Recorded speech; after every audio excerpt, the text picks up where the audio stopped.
Hello, I'm Phil Savard. I'm a professional trumpet player and teacher in the Baltimore, Washington area. And what you've just heard is a piece by Robert Getchell. It's his etude number 106 from his Practical Studies book. And it is used quite frequently on a lot of junior high all-state auditions around. So I thought I'd do a video on it, playing some and then talking some about how to work on this and cleaning up for the audition. So let's go through some of the things that a audition panel will be listening for. First, overall beauty of sound.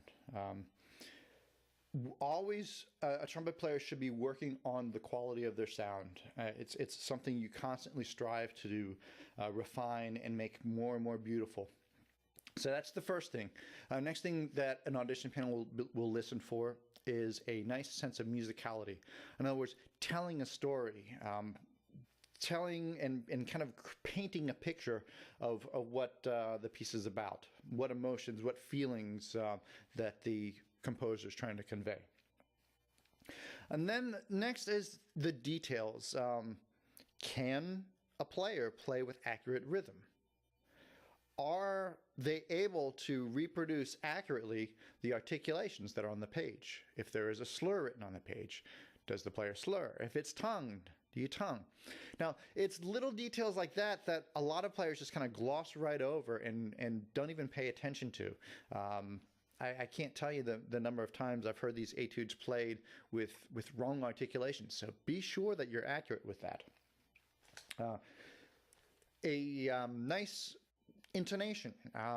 Listen to pianos and hear the intervals on a piano, and that'll help out with what type of sound that you're going to get for your intervals with the music. If you go back and listen to the beginning of this, you can hear what I'm playing, and you want to really hear those sounds so that you play in tune. Next, a sense of style.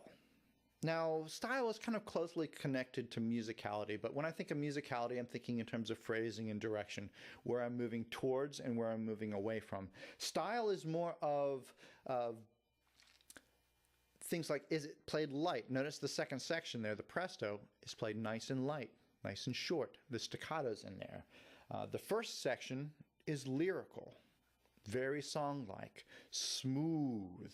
I remember one of my former teachers telling me that you want to play this as if it's one long note that happens to change pitch, as smooth as you can make it.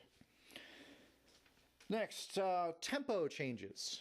All right, so we do have two different tempos marked here. We have largo, which is a really slow tempo, and it even says with liberty. So you may have heard sometimes where I sped up just ever so slightly and then slowed down, and then there's some retards written in there, which means to slow down. There's even at the end of the largo, there's a molto ritardando, which means to slow down a lot. So what we want to do is we want to make sure that all of these changes in tempos, whether you're slowing down or speeding up, are very smooth. We don't want anything abrupt. If they wanted abrupt, there would be the marking subito, and there's no subitos marked in here. Next,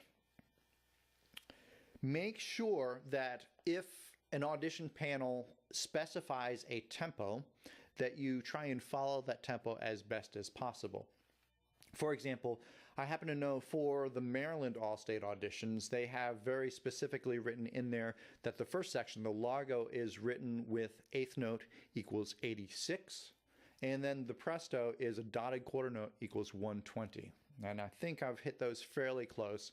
You want to get as close as possible. You don't have to be exact. You can have a little bit of difference in your own interpretation, but you want to be fairly close. So make sure that when you're working on this, you pull that metronome out. And don't just pull it out at the beginning to try and set the tempo and figure out how fast or how slow you're going to play it. Make sure you actually practice it with that metronome. Even if you have ritardandos and cellorandos and things that should be happening within the piece, you should at least set a base where you practice it, you have that metronome going, and you're able to play it straight on through without those retards and stay right with the metronome. It's then when you have the control to be able to play it exactly with the metronome that you should get the ability to move it smoothly, a little bit faster and a little bit slower. One of the things that I do to try and help to get those smooth transitions of cellorandos and rubatos and ritardandos is to sing through and kind of conduct or tap the beat. And that helps to kind of show me visually what the pulse is doing. Because ultimately, when you slow something down and you speed it up, you don't want to think in terms of the notes speeding down and slowing up. While that's what happens, the thought process should be the pulse being this smooth speeding up and this smooth slowing down. So you think in terms of speeding up and slowing down the pulse and then connecting that rhythmic framework to the pulse. Okay. Let's see here.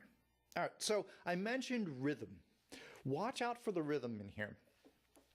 A lot of times younger players will look at this and they'll confuse the length of notes between the dotted eighth notes and the eighth notes in there, especially that largo section. If you look, measure 1 even starts off dotted eighth note at the beginning of the measure, and at the end of the measure just an eighth note. And if you compare that with measure 3, notice how they change the rhythm up. Measure 3 starts off with an eighth note, the dotted eighth notes in the middle of the measure. So you must have very accurate translations of rhythm. One of the things that will help out with that is to subdivide as you practice.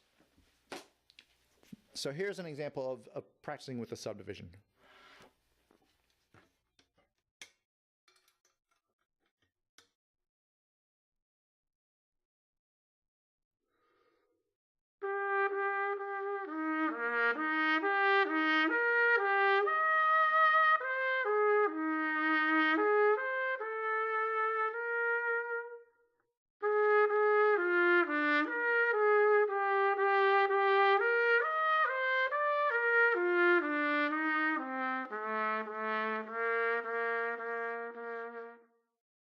All right. So you can see how those eighth notes have 2/16 notes worth in them. The dotted eighth notes have 3/16 notes worth. And if you go through and you practice the whole thing like that, and if you put it to a metronome, and if you have a metronome that will distinguish a different sound, subdividing possibly, like for example, I have this nice Dr. beat here. We can put it on so that every 3 beats you get a different sound. And so what that does is that helps you to think in terms of 6/8. So you'll have 2 large beats in the measure, 1, 2, 3, 4, 5, 6. So 1 and 4 are the large beats, and those can get a different sound. So here's the Dr. beat.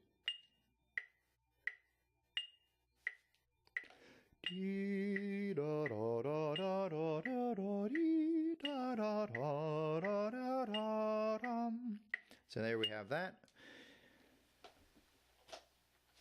All right, and so you can see that one right there was 86. So my own interpretation tends to be a little bit slower on this. My largo feels a little slower. So one of the things that I might do is if I was to work this up for an audition, I might practice it a little bit on the slower side of how I feel a piece, when I think it goes. But a little bit of individuality is nice. Just if you're going to do that, if you're going to kind of put your own stamp on things and change things up a little bit, make sure that you have someone listen to it to make sure that it works musically. And also be prepared to play it exactly as they requested. So let's say that I'm feeling strongly about this slower tempo. I would practice it at the slower tempo. I'd perform it at the slower tempo. But I would also have practiced it exactly at that 86 speed, just so that if the judge says, hey, that sounds great, but can you play it as marked 86? I'm able to do it and pull it out. Okay. Subdivide. Okay, clean attacks. Here's another thing that you got to work on, especially with lyrical pieces, is getting that nice response to the embouchure. So I highly recommend going through and working on starts of phrases. So that first phrase, playing through that first measure, and just stop. Do it again. Stop. Do it again. Stop. But don't just stop. Pull the instrument off of the face. Get lots of experience starting. If you don't provide that experience of raising the trumpet to the face, taking a nice full breath, and of course the lips being set up to respond, and then playing the phrase, thinking of the pulse and breathing with the time prior to playing, if you don't go through that process and practice that, then you're not going to get good at it. So make sure you practice starting phrases. And that's even with the pause and the instrument down prior to it. All right. Next, smooth slurs. So as you go through, take some of those larger intervals and play through them. So if we take that part in the first measure, here we go.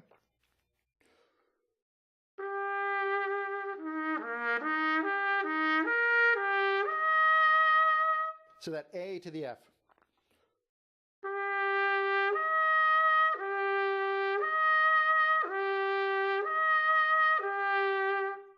Just isolate it, pull it apart. If you're not playing it clean at that particular speed, then slow it down. Ba, ba. Get it nice and clean. If you're still cracking, if you're still missing, then go on to the trumpet and play it tongued. Get it nice and clean. Keep it slow. Keep it isolated. Once you get it nice and clean tongued, play it back slurred. If that's still giving you trouble, even do things like go to the mouthpiece.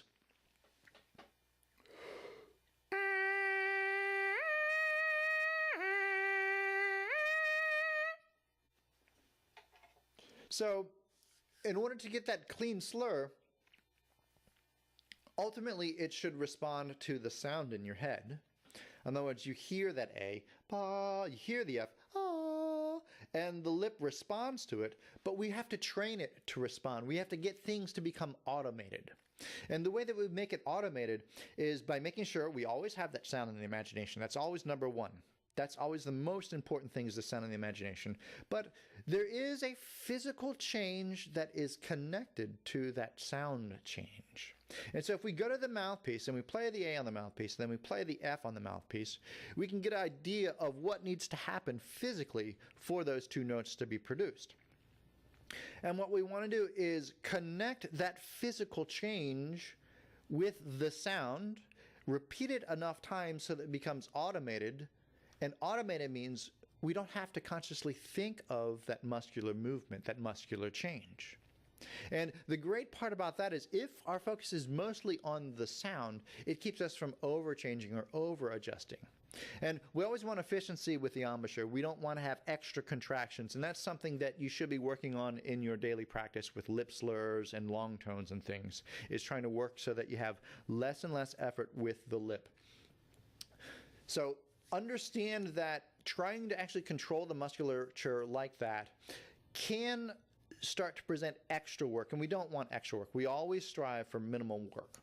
But if we link it to the sound, strive for minimal work, and then connect it, once we get it nice over and over to that sound, it becomes automated, and we don't even have to think about the musculature as we're playing. All right, let me grab this here. Okay, so you can use that slurring technique and cleaning up those intervals with some of those other large intervals. I think we have down on the third line there, we've got a nice octave. Actually, third and fourth line, we have beautiful octaves there. And don't be afraid of them. Play through them. Work on them in the same technique that I just showed you for that, that first measure. And let's go on to the presto, otherwise it's going to run really long here. Make sure that with the presto, you are practicing nice, clean, quick tongues. Now, we don't want the tongue to be rigid. We want it to be nice and supple. And I want you to treat it as if you're speaking or singing. And I want you to think of not trying to get really hard and rigid and move that tongue fast, but think of how you might say something fast. When you were to say something like, Peter Pepper picked a peck of pickled peppers, you think of the words that you want to say, and the muscles respond to that and respond quite quickly. Some people get a little bit twisted with that type of thing. And if you practice it over and over, you can get your your tongue and your lips to respond and say whatever tongue twister you want. Well, we want the same type of training with the articulation on the trumpet. So my default consonant and vowel that I play with trumpet, now I do vary it up for different pieces, but mostly I use this. T, t, t, t, t, t. All right? So if I am practicing the presto, it would be like this. All right, so just like that. And I just think of it as speech. Now, of course, we do want the jaw stationary as we do it. So like that. Think of it almost like ventriloquism, where you don't really move the lips too much. And you can practice it on single notes as well. So we've got G minor, so let's just start off on Gs.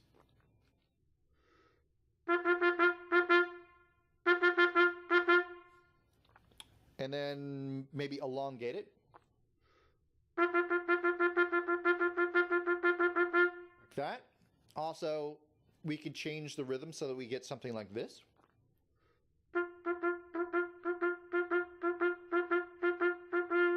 And as you're doing this, make sure you still have a sense of direction. So we don't just want boring da da da da da da da or da da da da da da da da da da. We want to think in terms of leading somewhere. T t t t t t t t t t or t t t t t t t t t. So a little bit of crescendo or decrescendo, and we can, so that we don't get bored just playing on a G, we can do things like practice our scales like this.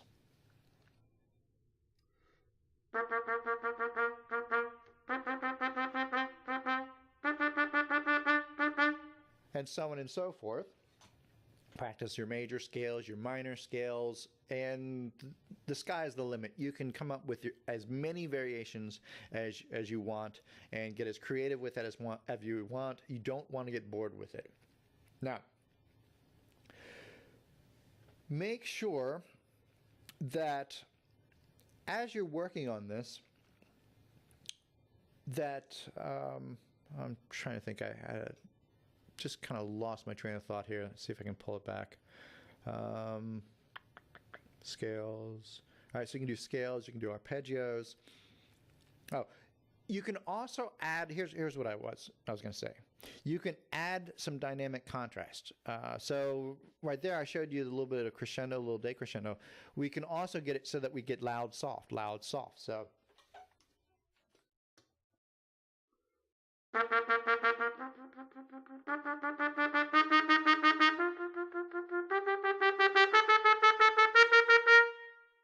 And of course, some of those other dynamics in between. So we want to get the tongue and the airstream to work and be able to play at all these different dynamics, because that's what we have within the piece.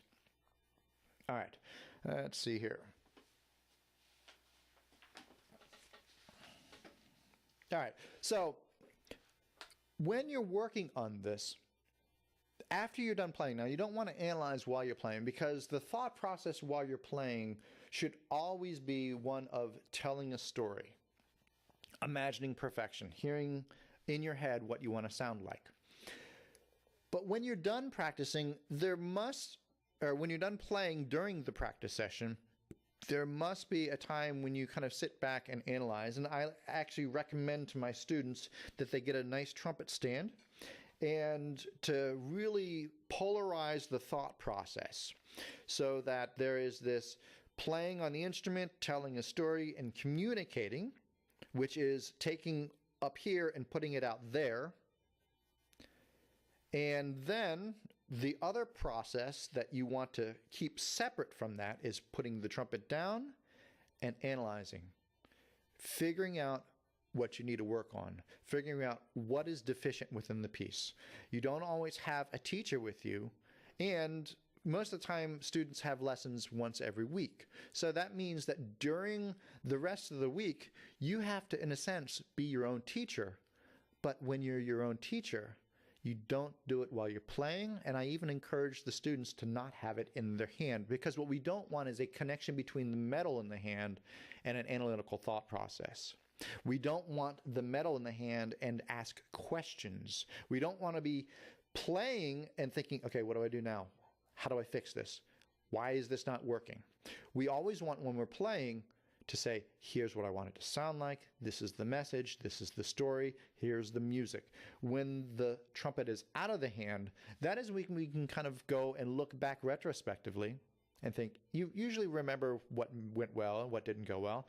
And you can analyze and say, okay, this needs fixing. How do I fix it? Notice that's a question. When you're playing, you're making a musical statement. It's a statement. When you're analyzing, it's a question.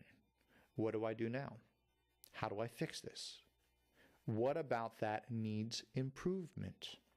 All right, so during that process, you want to always break the music down into skills and say, okay, this is a skill that I want to make better. In other words, the tonguing, getting your tonguing lighter. All right. Sometimes the skill is fingering. You got to work on fingering. So you can sit there with the trumpet and go over and over the fingering, or you can play it slowly, get the fingering correct, repeat the fingering. So always think in terms of what is deficient, and then create an exercise or some type of skill to make that better.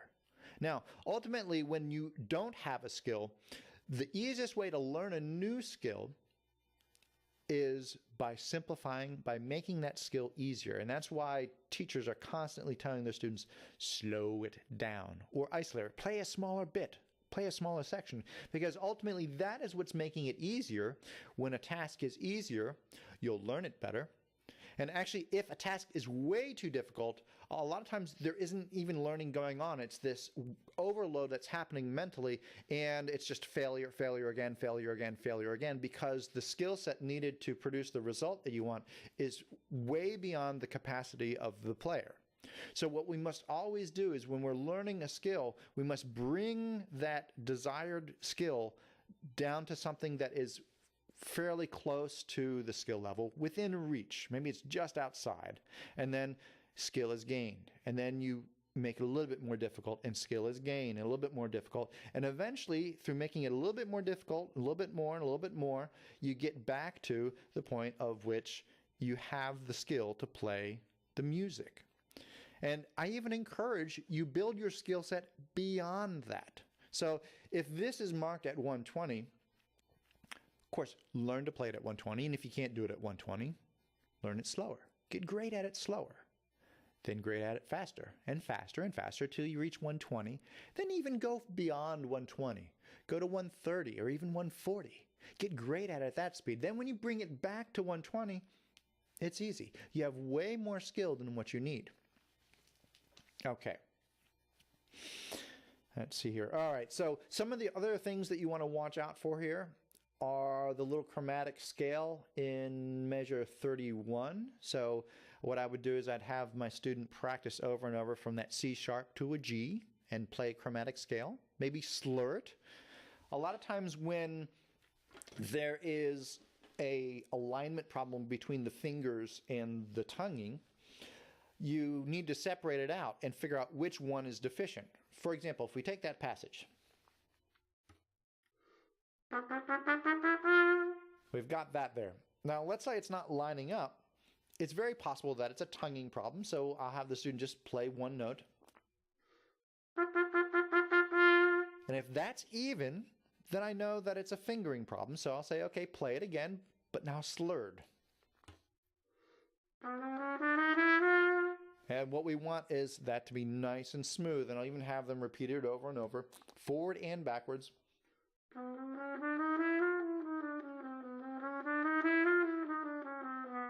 And what we want to do is we want to gain skill in it, get it nice and easy, and then we can put it back with the articulation.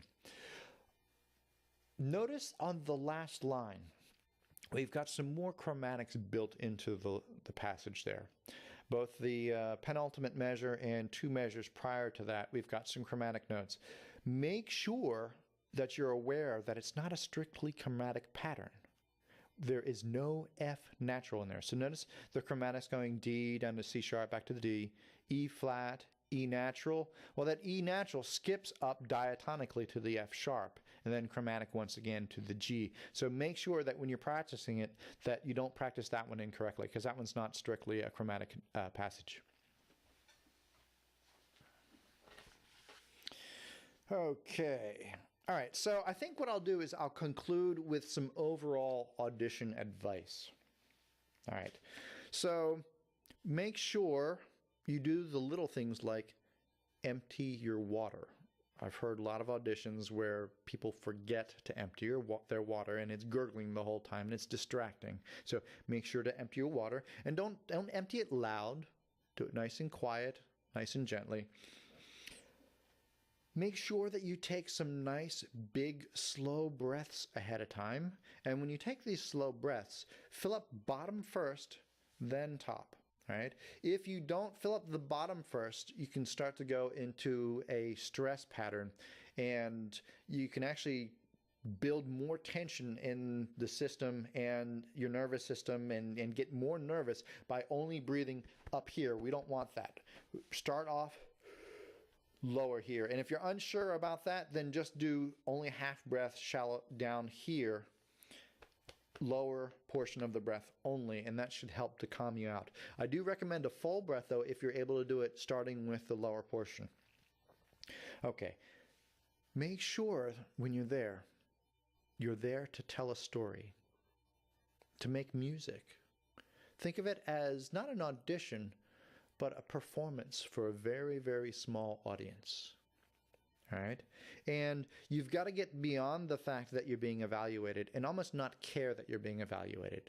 What I want you to think of is, I like this piece of music. It's a great story that I'm going to tell. And if they don't like the way that I'm going to say it, then it's a gift that they're going to refuse, and that's fine. But you've got to remember that you have something unique to say with your art, and it's going to be different than everybody else, and that's the gift that you're going to give to your audience that happens to be a judge, okay? And you've got to ignore the fact that they're a judge, but I want you to think of them as an audience receiving that gift of music that you're going to give to them.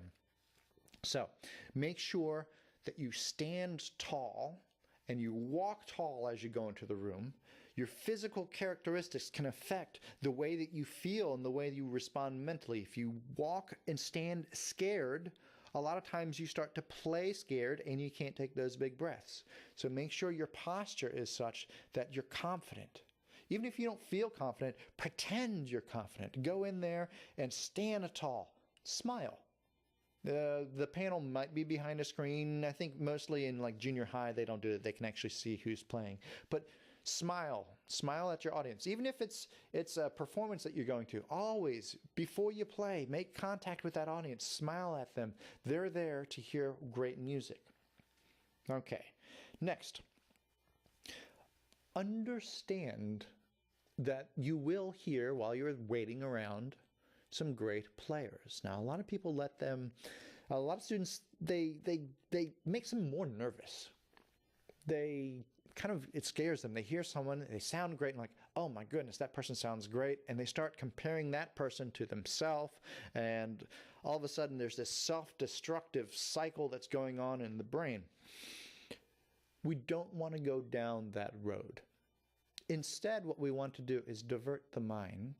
If you hear someone that sounds great, enjoy that. Let it inspire you. Respect that. They've worked hard, you've worked hard. Respect that, and go in with the hopes of you're going to play music, and if the panel selects you for whatever audition, you might have the opportunity to make music with that other great player that you hear in their auditioning right now. So, don't let it scare you when you hear great players. There's going to be a lot of players out there that sound great. There's a ton of great players out in the world. You can't always be the best. Now, you might be, but go in there respecting the great music that you've just heard. Enjoy that, and let it inspire you so that when you go in, you can play music, and you can play the piece and make the music in your own way and give that gift to the judge. All right, I hope this was helpful, and happy auditions. Remember, make music. Thank you.